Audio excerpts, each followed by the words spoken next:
narito na naman tayo para sa isang napaka-sweet at nakakakilig na love story nila Kalingap Edu at Ate Viancy. Tulad mo ay aking makilala at kung ano ako'y Para sa pagpapatuloy ng ating love story ay ito na nga ang panahon na bumisita na naman si Kalingap Edu sa bahay nila Ate Viancy.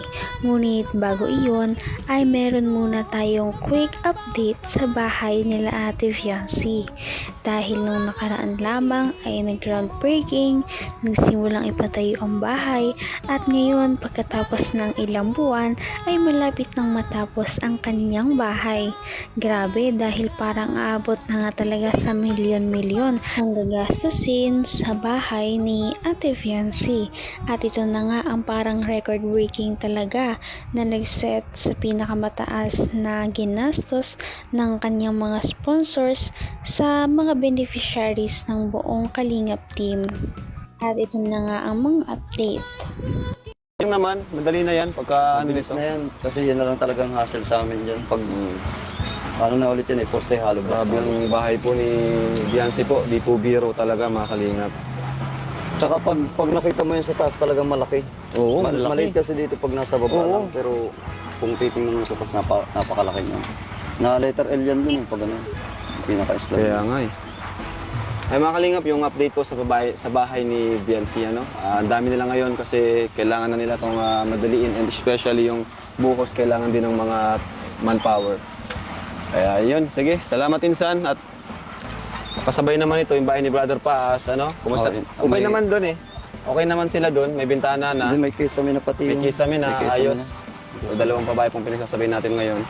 May kisame Kaya, na. yung kay Makmak nga, na-hold pa, ano? Pero okay lang naman Okay yun. lang yun, After ano? nito, malapit na din yung sa'yo. Oo. Kayang-kaya na yun. Tsaka may tutulugan pa naman. Tsaka lagi naman din ako nasa bahay. kita mahal.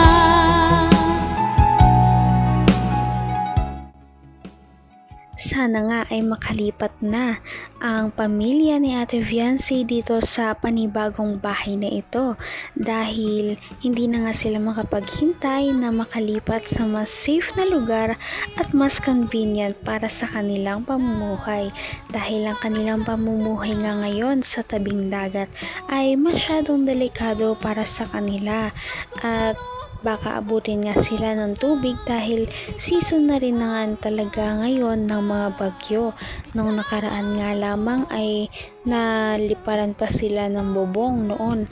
Kaya excited na talaga ang lahat na makalipat sila at magkaroon na ng mga bagong video na gaganapin sa bagong bahay ni Ate Viancy. Gaano po ng love? Babawag ka? Tulungan na kita. Hindi na po. Ano, pinapaliguan mo lang ba yan? Opo.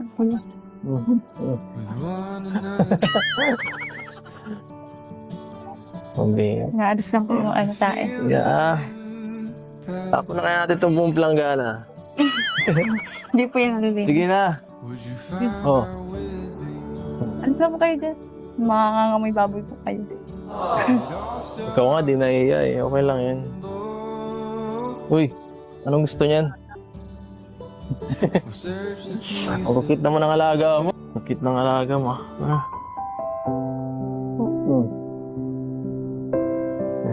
Maligo ka daw eh.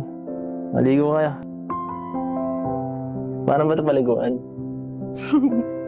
Yan ito lang. Uy, Sabi na po pala tapos ka na kayo dyan. Huwag na po. nailag. Hindi ko naman akalain na hindi ko rin inaasahan. Grabe at talagang makikita natin ang pag-asenso ng buhay ni Ate Viancy. Kung dati lamang ay talagang isang kahig, isang tuka ang kanilang pamumuhay, ngayon ay meron na nga silang mga babuyan, kahit maliit pa lamang ay at least meron na.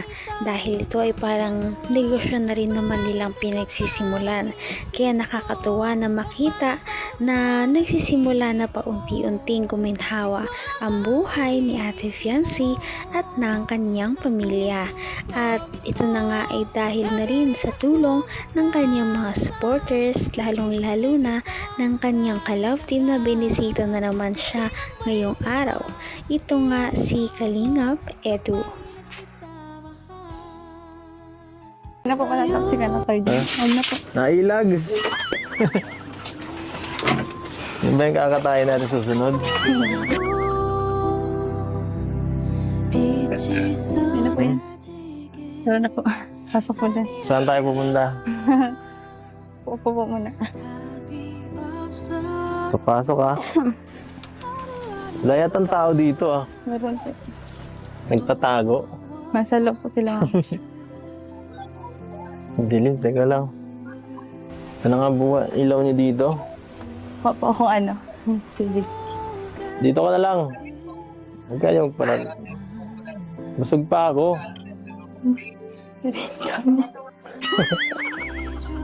Merienda po. Akagulat naman po kasi kayo. Hindi kayo nagsabi nga punta kayo dito. Bakit? Bawal ba ako dito? Hindi po, nag-chat po sana kayo.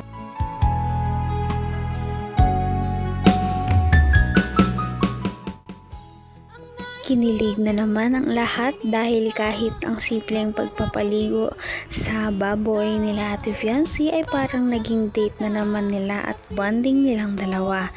Maliban dito ay pinapasok na nga ni Ate Fiancé si Kalingap Edu dahil medyo mainit nga sa labas at para makapag-usap na naman sila ni Kalingap Edu dahil bagong bisita na naman ito simula noong mag-birthday si Ate Fiancé.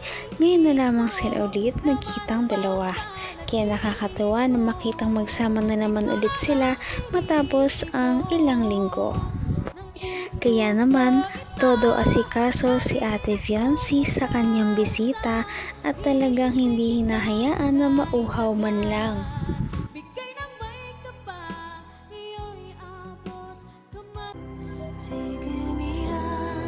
Akagulat naman po kasi kayo. Hindi kayo nagsabi nga punta kayo dito.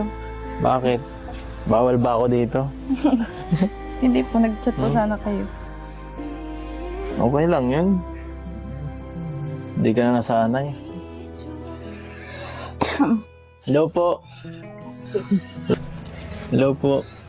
Magandang hapon po. Hello po. Hindi kami dito ngayon ah.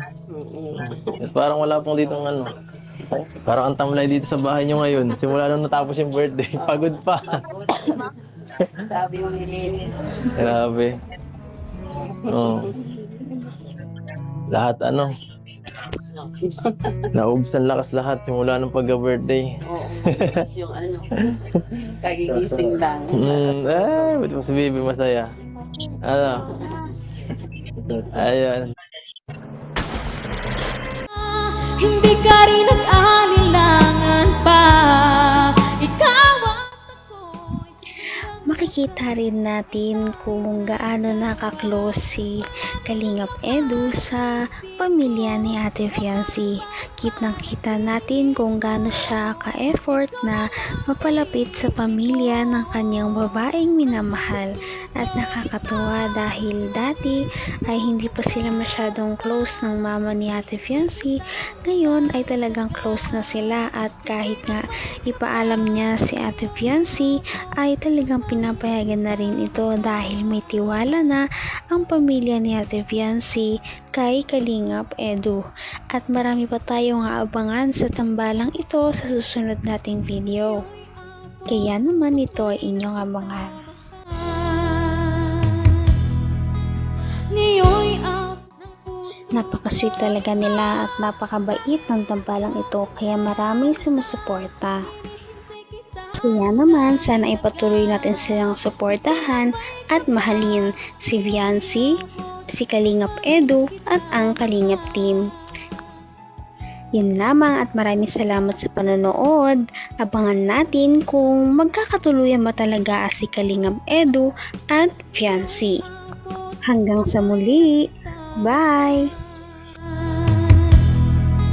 Ngayon'y abot